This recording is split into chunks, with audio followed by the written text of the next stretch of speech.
감사합니다. 하나님께서 귀한 찬양 기쁘게 받으신 줄로 믿습니다. 우리는 어떤 집단 내에서 그 집단에 속하는 자격을 규정하는 일을 굉장히 정당하게 여기는 성향이 있습니다. 그리고 그런 정당하게 여기는 것은 교회 안에서도 발견이 되는데요. 제가 어린 시절 거짓말을 하거나 친구들과 다투거나 부모님의 말씀을 잘 듣지 않고 속을 썩일 때면 늘 야단과 함께 이런 말이 꼬리표처럼 따라왔습니다. 그럴 거면 왜 교회에 다니느냐고, 하나님 영광 가리지 말라고, 다음 주부터 교회 나가지 마라는 어머니의 야단이 항상 따라왔는데요. 그렇다면 제가 그렇게 야단을 맞은 그 주에 교회를 나갔을까요? 나가지 않았을까요? 저는 지금까지 군 생활을 제외하고 주일 예배를 빼먹은 적이 단 한 번도 없습니다. 자랑하는 게 아니라 혼나도 계속 나갔다는 의미입니다. 그리고 그 야단 맞은 주간에는, 그 한 주 동안에는 새벽 예배를 강제적으로 나가야 했습니다. 우리는 교회 안에서 그렇게 종종 우리의 교회 다니는 데에 대한 자격을 규정하는 현실을 마주할 때가 있습니다. 어떻게 교회 다닌다는 사람이, 어떻게 저 직분에 있는 사람이, 저 직책을 맡은 사람이 저런 모습들을 보여줄 수가 있지? 저게 정말 교회 다니는 사람의 모습이 맞나? 저런 사람도 교회 다닌다고 떳떳하게 말하는데 하나님은 왜 가만히 계실까? 그런데 그러한 모습들을 몇 번 겪다 보면 무덤덤해집니다. 하지만 결코 피할 수도 참을 수도 없는 경우가 있는데요. 그건 바로 그 판단하고 자격을 규정했던 그 잣대가 나 자신을 향할 때입니다. 과연 나 같은 사람이 교회 다닌다고 말할 수 있을까? 내가 정말 하나님을 믿고 있는 게 맞을까? 오늘도 그런 깊고 진중한 신앙의 고민에 빠졌던 한 사람의 이야기를 여러분들과 함께 나누고 싶은데요. 그것은 우리가 함께 읽었던 본문에 등장하는 사도 도마입니다. 우리가 흔히 도마를 설명할 때에 의심 많은 도마라고 이야기를 합니다만, 사실은 도마는 의심이 많은 게 아니었습니다. 오히려 제자들 중에서도 우직하게 이해가 되지 않더라도 예수님을 따랐던 사람이었고, 예수님을 사랑했던 사람이었고, 그 예수님을 진중하게 스승으로 모시고 제대로 따라보려고 했던 그런 사람이었습니다. 그럼에도 불구하고 그 예수님을 따름에 있어서 한 가지 큰 위기가 찾아오게 되는데요. 그것은 바로 사랑하는 예수님이 로마 군병들에 의해 끌려가서 십자가형을 당하셨던 겁니다. 그 상황 속에서 예수님이 잡혀가신 건 제자들에게 별다른 문제가 되지 않았습니다. 오히려 그 상황 속에서 제자들 모두가 스스로 자발적으로 자신의 스승을 버렸다라는 사실이 제자들 모두의 신앙을 뒤흔들 만한 문제가 되었던 거죠. 당시 베드로는 예수님께서 말씀하신 대로 날 밝기 전에, 닭이 울기 전에 예수님을 부인했습니다. 또 다른 제자는 벌거벗은 채로 호디불 하나 덮은 채로 도망가기 바빴죠. 그리고 주님과 함께 죽으러 가겠다라고 말했던 도마 역시도 예수님을 버리고 떠났습니다. 그 밤 모든 제자들이 예수님을 버리고 떠나간 것이죠. 그리고 예수님이 죽은 이후에도 그들은 여전히 그들을 잡아 죽이려는 종교 지도자들의 눈을 피해 숨어 있었습니다. 그들이 머문 곳은 마가의 어머니의 집으로 추측이 되는데, 그들이 혹여나 그들이 있는 곳을 들키게 될까봐 집의 문이란 문은 다 닫아놓았습니다. 그 문들이 닫혀 있을 때 제일 먼저 그들에게 어떤 소식이 들려왔습니까? 안식 후 첫날 예수님의 무덤에 갔던 여인들로부터, 그리고 예수님의 시신이 사라짐을 듣게 되었고, 막달라 마리아를 통해서 부활하신 주님을 만났다라는 소식을 듣게 되었습니다.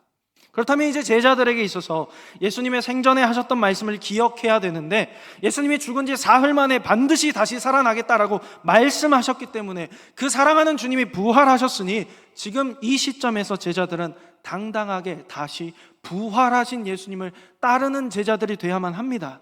그러나 여전히 그들의 머문 집은 문이 닫혀 있습니다. 그들은 예수님의 부활과 별개로 세상에서 자신들을 규정하는 상황과 조건과 자격을 보니 예수님이 부활하셨지만 문을 닫고 숨을 수밖에 없는 존재들이라 스스로를 그렇게 여겼기 때문이죠. 이게 중요합니다. 제자들의 마음에 어떤 일이 일어나고 있습니까? 예수님은 분명히 부활하셨습니다. 그 스스로 죽음을 이기심도 선언하셨죠. 그런데 제자들의 마음에는 여전히 종교 지도자들에 대한 두려움이, 세상의 눈에 대한 불안감이, 자신들이 예수님을 버렸다는 죄책감이, 이 모든 것들이 제자들의 마음을 점유하고 있습니다. 그들의 마음에는 세상의 두려움과 자신들의 약함이 더 큰 자리를 차지하고 있는 상태라는 거죠. 바로 그때 그 닫혀있는 문들은 신경 쓰지도 않고 예수님께서 그들에게 나타나셨습니다. 모든 학자들이 추측컨대 예수님께서는 문을 열지 않고 호련히 그들이 머문 집안에 나타나셨을 것이라 말하는데요. 부활의 신령한 몸으로 나타나신 그 예수님을 보았을 때 제자들은 반응이 어땠을까요? 예수님을 보고 예수님과 대화하고 예수님과 함께 있으면서 진짜 예수님이 부활하셨구나, 그렇게 큰 기쁨 가운데 있었을 겁니다. 그러나 성경은 안타깝게도 그 자리에 있지 못한 사람이 있었다라는 것을 말하는데요, 어떤 이유에서든지 도마는 그 자리에 있지 못했다라고 이야기를 합니다. 그런데 여기서 중요한 게 있습니다. 그 당시 집에 없었던 도마가 후에는 제자들이 있는 집으로 돌아왔다는 것이죠. 도마가 다시 제자들이 함께 모인 집에 방문했을 때 제자들은 너무 기쁘고 벅찬 마음으로 도마에게, 도마야, 우리가 부활하신 우리의 선생님 예수님을 만났다 라고 그렇게 이야기를 합니다. 도마가 제자들과 함께 있다는 것, 그리고 8일 후에 제자들과 함께 모여 있다는 건 굉장히 중요한 의미를 갖는데, 사실 이 도마와 그 제자들을 비롯한 모든 제자 공동체는 여전히 예수님을 버리지는 않았습니다. 그들 마음 가운데 가득 찬 죄책감이 있지만 여전히 함께 모여서 기도하고 예수님의 가르침을 기억했던 것이죠. 그러나 그 가운데에서 여전히 그들을 누르고 있는 무거운 죄책감, 자신의 스승을 버렸다라는 그 죄책감과 자신들의 약함 때문에 무리를 얼마든지 이탈할 수도 있었습니다. 그럼에도 불구하고 여전히 제자들은 모였고 도마도 그 모임에 함께 참여하기를 끄리지 않았다는 거죠. 왜였을까요? 도마가 여전히 예수님을 믿고 있었기 때문입니다.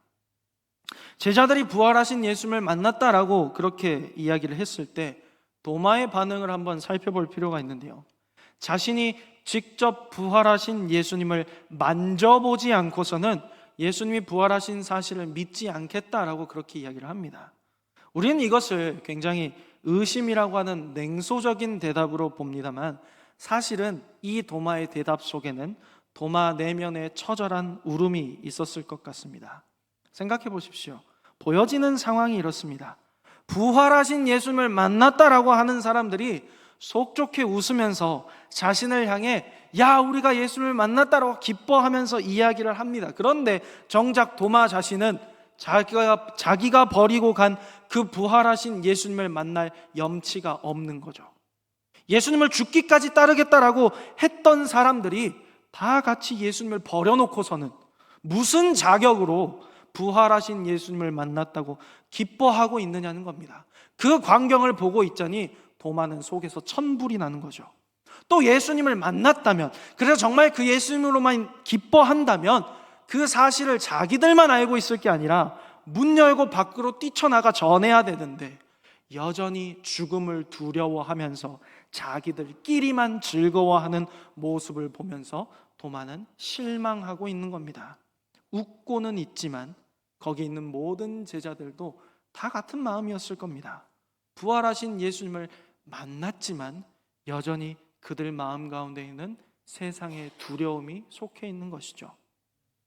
도마는 그런 현실 속에서 감히 벗어날 수 없는 자신의 상황을 보며 하나님 앞에 계속해서 기도했을 겁니다. 하나님, 정말 예수님이 살아나셨다면 저에게도 나타나게 해주십시오. 제가 정말 염치불구하고 그 예수님을 다시 만나고 싶습니다. 이 마음 가운데 여전히 차지하고 있는 두려움과 죄책감과 연약함을 믿음으로 채워주십시오.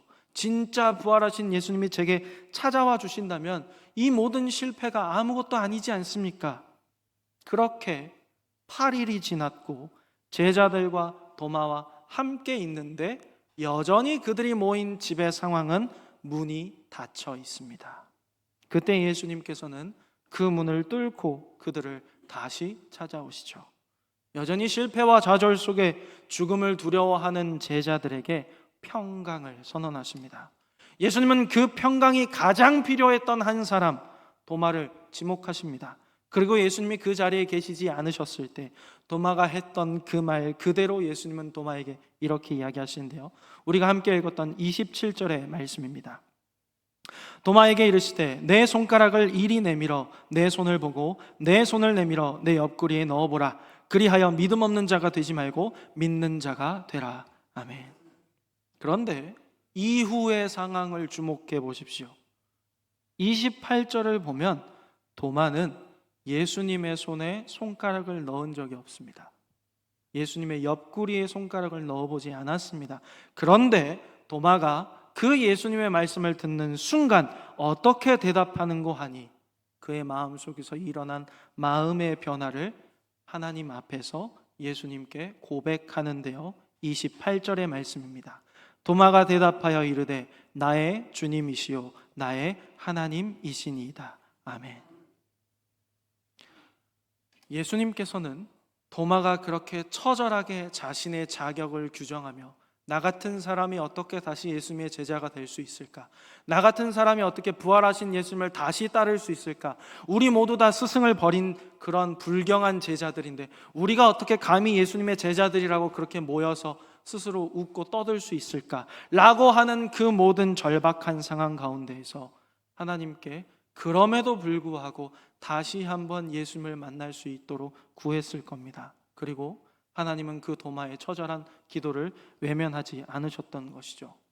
도마가 자신의 자격을 계속해서 살펴보며 나는 이런 자격이 없는 자이지만 그럼에도 불구하고 그 은혜를 구하는 기도를 토해낼 때에 예수님께서는 그 기도를 정확하게 들으시고 도마에게 네가 부르짖는 그 기도를 들었다라는 의미로 도마가 했던 그 말을 그대로 읊어주시는 것이죠.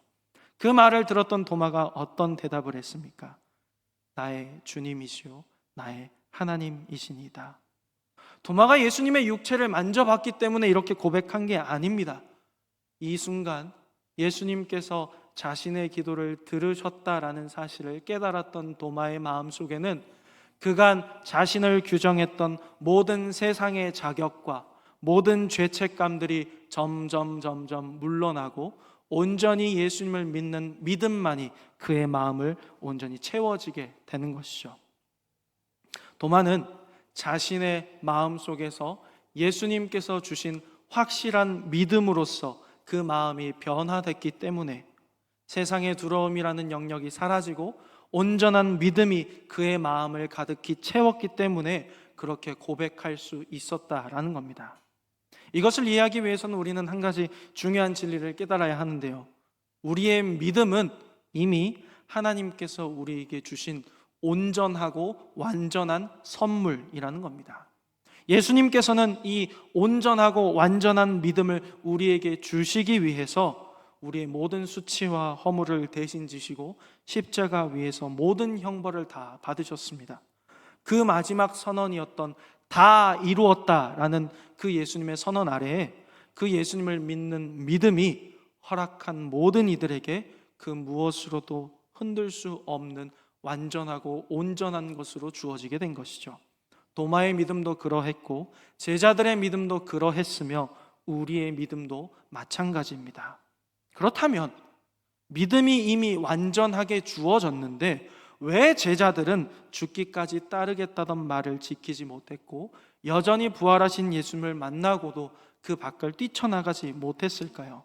왜 여전히 우리도 마찬가지로 의심하고 두려워하고 있을까요? 그것은 우리의 마음이라는 공간 속에 무엇인가 다른 것들이 점유하고 있기 때문입니다. 앞서 이야기했던 어떤 자격을 규정하는 것, 어떤 가치 판단을 내리는 것, 즉 세상의 가치관과 세상의 두려움과 우리 자신에 대한 약함과 죄책감, 우리의 판단과 모든 욕심들이 믿음이 온전히 있어야 할 우리의 자리에 주인을 차지하고 있기 때문에 우리는 우리의 믿음을 온전히 의지하지 못한다라는 것이죠. 우리 안에는 이미 믿음이 허락됐지만 우리의 마음 대부분을 이 세상의 것들이 차지하고 있기 때문이라는 겁니다. 그렇기 때문에 우리는 오늘 도마의 처절한 기도를 다시 돌아봐야 됩니다. 우리는 그런 연약함이 있기 때문에 하나님 앞에 기도할 수밖에 없는 존재들이라는 것이죠. 기도는 우리의 마음에서 세상의 것들을 조금씩 줄여가고 그 줄여진 자리를 믿음으로 정복해가는 과정입니다. 기도는 이미 주어진 믿음을 우리의 삶 속에서 실제화해가는 훈련입니다. 우리의 기도를 통해서 우리 자신의 영역은, 우리의 옛사람의 성질은 점점점 죽어지고 그 믿음의 영역이 확장되어 가는 것이죠. 도마가 처절하게 기도했던 것처럼 우리도 끊임없이 기도해야 합니다. 우리는 우리의 모습을 보면서 의심하고, 우리가 함께 신앙생활하는 교회의 모습을 보면서 의심하고, 우리가 함께 신앙생활하는 다른 성도들의 모습을 보면서 의심합니다. 우리는 그러한 의심 가운데에서 낙심하고 좌절함 가운데 있다라는 것이죠. 그러나 그것은 결코 잘못된 것이 아닙니다. 오히려 그 의심을 가졌기 때문에 우리는 하나님께 기도할 수 있습니다. 우리가 그 의심 가운데 연약함을 알기 때문에 우리의 연약함을 하나님께 아뢰일 수 있는 것이죠. 그 의심 속에서 우리 자신의 믿음을, 또 우리 공동체의 믿음을 세워주시기를 계속 부르짖을 수 있다는 겁니다. 하나님, 여전히 제 마음에 이 두려움이 있습니다. 여전히 제 마음에 죄책감이 있습니다. 여전히 저에게는 악함이 있습니다. 그렇다면 어디에 제 믿음이 있습니까? 제발 이 의심 속에서 제 믿음을 붙잡아 달라고 하나님께 간절히 기도할 수 있다는 겁니다. 예수님께서는 그러한 우리의 기도를 들으십니다. 왜냐하면 도마가 이 공동체 안에 계속해서 의심했지만 머물렀듯이 믿음의 공동체 안에 우리가 계속해서 속해 있기 때문입니다. 우리가 이 공동체를 떠나지 않은 채 기도할 때 예수님께서는 분명 우리를 찾아오십니다. 예수님은 우리의 마음에서 세상의 것들이 점유한 그 영역을 믿음으로 채워주시는 것이죠. 그래서 예수님께서는 도마에게 이렇게 이야기하십니다. 너는 나를 본고로 믿느냐? 보지 못하고 믿는 자들은 복되도다. 아멘. 우리는 때로 이 말을 오해합니다. 보여지는 것을 믿는 것은 부정적이고 보지 않는 것을 믿는 믿음은 복된 믿음이라고 생각하죠. 그러나 이 말씀은 다른 의미입니다. 도마가 예수님을 본 것은 사실이고 도마가 예수님의 모습을 눈으로 본 것은 중요합니다. 하지만 정말 중요한 것은 그 과정 속에서 믿음이 도마를 변화시켰다는 것이죠. 도마가 눈으로 본 것이 그의 마음을 변화시킨 게 아니라 예수님의 말씀을 통해서 그의 마음이 믿음의 영역이 확장되어졌다라는 겁니다. 그 변화된 마음 속에서 도마는 비로소 예수님을 향해 나의 주님, 나의 하나님이라고 고백하게 된 것이죠. 우리도 마찬가지입니다. 우리는 예수님의 육체를 본 적이 없습니다. 하지만 우리는 예수님의 말씀을 통해, 예수님께서 다 이루신 일들을 통해서, 그리고 우리가 함께하는 신앙의 공동체의 모습을 통해 예수님을 만나게 되는 것이죠. 그리고 이 만남들 속에서 우리의 마음이 계속해서 점점 변해갑니다. 세상의 것들이 점유한 영역들이 줄어들게 되고 그 자리가 믿음으로 채워져 가게 되는 것이죠. 따라서 사랑하는 성도 여러분, 얼마든지 의심하시기 바랍니다. 여러분의 삶의 모습을 통해서 여러분이 과연 하나님의 자녀라 불릴 자격이 있는지 끊임없이 의심해 보십시오. 여러분의 부족함을 보며 의심해 보십시오. 다른 성도들의 모습을 보며 의심해 보십시오. 그리고 그 의심을 반드시 하나님 앞에 기도로 아뢰십시오. 하나님 앞에 우리의 연약함을 아뢰며 우리의 믿음을 지켜주시기를 구하십시오. 그 기도 속에서 예수님은 반드시 우리를 찾아와 주실 겁니다. 예수님은 우리의 마음을 점유하고 있는 세상의 것들을 다 밀어내고 그 의심을 구원의 확신으로, 온전한 믿음으로 세워주실 것입니다. 처음 우리가 의심 중에 있을 때 우리에게 말씀으로 혹은 상황과 사람으로 나타나심을, 하나님을 본고로 우리는 믿게 될 겁니다. 그러나 계속해서 그 훈련의 시간들이 반복되면 반복될수록 우리에게 보여지는 것은 전혀 없다 할지라도 지금까지 우리의 삶을 믿음 가운데 인도해 오신 하나님을 신뢰함이 이미 우리 안에 있기 때문에 그 상황을 성숙하게 보지 않고도 믿는 믿음으로 이겨나가게 될 것입니다. 그것이 바로 도마가 경험했던 변화이고 우리가 경험할 변화입니다. 그리고 예수님께서는 이미 이 모든 일들을 다 이루셨다고 십자가에서 선언하셨습니다. 그러므로 이제 말씀을 맺습니다. 우리의 신앙이란 이런 것입니다. 완전한 믿음을 갖고 완벽한 행동을 하려고 애쓰는 게 아닙니다. 오히려 우리의 부족함을 인정하고 고백하고 그 고백함 속에서 기도로 하나님 앞에 나아가는 것이죠. 우리가 그렇게 기도로 하나님 앞에 우리의 부족함을 아뢰며 나아갈 때 하나님께서는 점점 우리의 마음을 온전한 믿음으로, 완전한 믿음으로 정복시켜 가실 겁니다. 의심하십시오. 그리고 기도하십시오. 그러면 예수님께서 닫힌 문을 뚫고 우리를 찾아와 주실 겁니다. 우리도 우리 인생 가운데 찾아와 주시는 예수님을 향해 이렇게 고백하게 될 겁니다. 예수님은 진실로 나의 주님이시요 나의 하나님이십니다. 그리고 마침내 그 고백 속에서 우리는 진정한 평안을 누리게 될 겁니다. 세상의 것들이 점유했던 그 자리의 믿음이 우리의 마음의 영역을 점점 넓혀갈 것입니다. 완벽해지는 것이 아니라 끊임없이 의심하고 끊임없이 기도하면서 점점점 우리의 마음을 예수님으로 채워가는 겁니다. 그렇게 믿음이 더욱 성장해 가시는 저와 여러분들 되시기를, 그런 교회가 되어 가기를 주님의 이름으로 축복합니다.